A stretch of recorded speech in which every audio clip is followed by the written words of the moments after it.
वृद्धि होने लगती है। खूब आदमी के मार्ग आदमी को ना यार बाटा बंद हो गया, सब बात बंद हो गया, काम नहीं तो 3 साल की कन्या का पूजन करो। इससे आय के स्रोत खुलने लगते हैं, धन की प्राप्ति होने लगती है, पुत्र और पौत्र की वृद्धि भी होने लगती है 3 साल की कन्या का पूजन करके। विद्यार्थी विजयार्थी च राज्यार्थी यश्च पार्थिवः सुखार्थी पूजयेत् नित्यं कल्याणी सर्व संपदाम्। 4 साल की कन्या को कल्याणी कहा गया है। जिसको विद्या पढ़ने में मन नहीं लग रहा है तो विद्या की प्राप्ति वाला भी 4 साल की कन्या का पूजन करे, उसको विद्या की प्राप्ति हो जाए। विजयार्थी च कोई इलेक्शन में लड़ रहे हो, कोई प्रधान बनना चाह, कोई ब्रिटिश मेंबर बनना चाह, जीतना चाहता है तो 4 साल की कन्या का विधि पूर्वक पूजन करने से विजय की प्राप्ति हो जाती है। कोई राज्य चाहता है, राज्य की प्राप्ति भी हो जाती है, सुख की प्राप्ति होती है 4 साल की कन्या का पूजन करने से।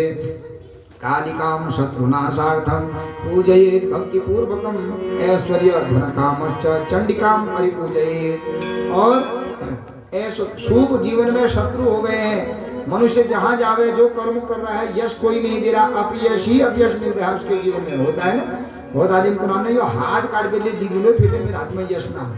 तो अपयश अगर जीवन में है तो क्या करे, 5 साल की जो रोहिणी नाम की कन्या है उनका पूजन करने से मनुष्य को यश की प्राप्ति होती है। फिर वह कुछ भी कर्म करे, कन्या पूजन 5 साल की कन्या का विधि पूर्वक पूजन करने से यश की प्राप्ति हो जाती है।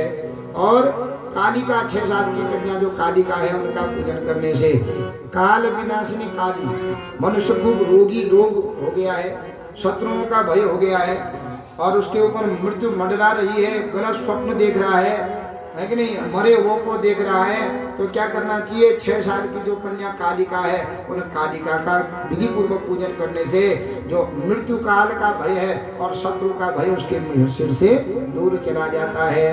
पूजयेत् सांभवी नित्यं नृप सम्मोहनाय च दुख दारिद्र्य नाशाय संग्रामे विजयाय च। दुख दरिद्र के नाश के लिए, विजय की प्राप्ति के लिए और अपना वर्चस्व चाहते हो, सब जगह हमारा यश ही यश हो, तो 8 साल की जो शांभवी नाम की कन्या है उसका पूजन करना चाहिए। 8 साल की कन्या पूजन करने से सब सम्मोहित हो जाते हैं, समझ मानी वशीकरण। शास्त्री को मेरे बार बहुत नीक छ, छोरले को मेरे बार जैसे हाथीन पड़ोसी ले करे बहुत बढ़िया छ। माने 8 साल की कन्या का विधि पूर्वक नवरात्रि व्रत करके पूजन करते हो तो सबके मुख पर तुम्हारा ही नाम होगा, सब तुम्हारे सम्मोहन हो जाएंगे, माने सब तुमको अच्छा मानने लगेंगे। तो इस प्रकार और क्रूर शत्रु विनाशार्थम तथोग्रह कर्म साधने दुर्गाम च पूजयेत् भक्त्या परलोक सुखाय च। मनुष्य की बहुत दुर्गति हो गई है, कहीं भी उसकी गति नहीं होती है। गति माने किसी चीज में भी गति नहीं, न विद्या में गति है, न परिवार में मन है, न वहाँ गति है, न कोई कार्य में मन है, सब जगह से दुर्गति हो रही है। तो 9 साल की जो दुर्गा नाम की कन्या है, 9 साल की कन्या को दुर्गा कहा जाता है, उस दुर्गा नाम की कन्या का पूजन करना चाहिए, उससे कभी दुर्गति नहीं होती है। और रोहिणी रोग नाशाय पूजयेत् विधिवन्नरः वांछितार्थ सिद्ध्यर्थम सुभद्रां परिपूजयेत्। अनेक प्रकार के रोग अगर लग गए हैं तो 10 साल की कन्या जो रोहिणी है उसका पूजन करना चाहिए। रोहिणी का पूजन, सुभद्रा का पूजन करने से मनुष्य के अनेक प्रकार के रोग शोक आदि दूर हो जाते हैं। इस प्रकार अगर सामर्थ्य है तो 2 साल से 10 साल की कन्याओं का पूजन करो, सारी सुख संपदाएं अपने आप आ जाएंगे। और अगर सामर्थ्य नहीं है तो जो कामना है इन 1 कन्याओं का भी पूजन करोगे वो मनोकामना पूर्ण हो जाती है। अब जन्मेजय ने पूछा, महाराज कन्या कैसी होनी चाहिए?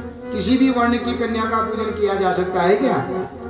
कोई भी कन्या का पूजन किया जा सकता है क्या? कहा ना, सभी प्रकार की कन्याओं का भी पूजन नहीं किया जा सकता। और तो किस प्रकार की कन्याओं का पूजन करना चाहिए? महाराज आप हमें कन्याओं के गुण भी बताइए, क्योंकि अगर हमने पूजन किया हमको ना भी नहीं हो तो क्या फायदा है। तो गुण भी बताइए, कैसी कन्याओं का पूजन करना है, कैसी नहीं करना है। तो कहते हैं किनका नहीं करना है वो भी बता रहे हैं। हीनांगीं वर्जयेत् कन्यां कुष्ठयुक्तां मृणांकितां गंध स्फुरित हीनांगी विषाद कुलसंभवा। हीन अंग भंग नहीं होना चाहिए जिस कन्या का हम पूजन कर रहे हैं। ये नहीं कि कान नहीं है, आंख नहीं है, अंगुली नहीं है, खंडित की पूजा नहीं करनी चाहिए। माने वो सर्वांग सुंदर होनी चाहिए, पूरे अंग होने चाहिए। और पुष्टयुक्ताम व्रणांकिताम, व्रण माने होता है छिद्र, छिद्र नहीं होना चाहिए, माने जैसे हार्ड में न बोला हार्ड में छेद, माने छिद्र आदि कन्या का पूजन करने से भी उसका जो है अंग भंग और छिद्र युक्त कन्या का पूजन करने से फल न्यून हो जाता है, नहीं मिलता। पुष्टयुक्ताम, शरीर पर दाग धब्बे हैं, पुष्ट हैं, तो उनका पूजन भी नहीं करना चाहिए।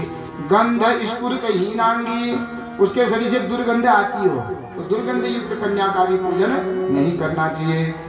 विशाल कुल संभवा, विशाल कुल माने पिता अलग वर्ण का है, माता अलग वर्ण की है, ऐसे द्वारा जो संतान उत्पन्न हो गई वो भी कन्या पूजन में वर्जित है।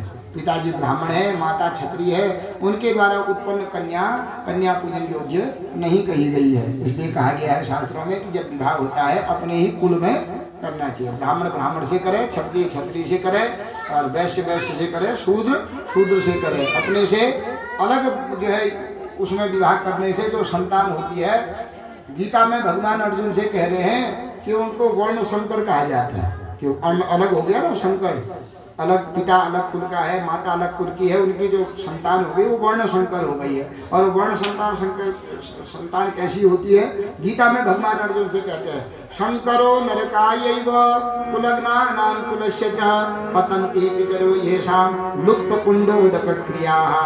वर्ण संकर जो संतान होगी वो देव पूजा से रहित हो जाएगी, पितरों के तर्पण श्राद्ध से रहित हो जाएगी। और वर्ण संकर संतान अगर तर्पण करेगा तो पितृ उसको प्राप्त नहीं करते हैं, यज्ञ आदि करेगा तो देवता उसको स्वीकार नहीं करते हैं। इसलिए एक ही कुल में अपन पसंदों के ज्ञान के साथ अपने कुल में ही करनी चाहिए। ब्राह्मण है तो ब्राह्मण में ही करे, क्षत्रिय है तो क्षत्रिय में करे, वैश्य है तो वैश्य, शूद्र है तो शूद्र में ही अपने ही वर्ण आदि में विवाह करना चाहिए, है कि नहीं। तो ब्राह्मण है सब ब्राह्मण ही है, कोई चौथान भी हो कोई तीर्थान भी, लेकिन ब्राह्मण ब्राह्मण में ही आ गए। भगवान ने तीर्थान चौथान ब्राह्मण न बना रहे, नैन ढुट्टी ठुल ढुट्टी कैल बनाई ना है, ये हमने बनाई हुई है। ब्राह्मण तो सब एक ही है कि नहीं, ब्राह्मण एक है तो कोई कहता है मैं बड़ा ब्राह्मण हूँ, ये छोटा ब्राह्मण ना, ब्राह्मण सब एक हो गए। तो ब्राह्मण है तो ब्राह्मण से कहीं भी अपने कुल में विवाह आदि कर सकता है।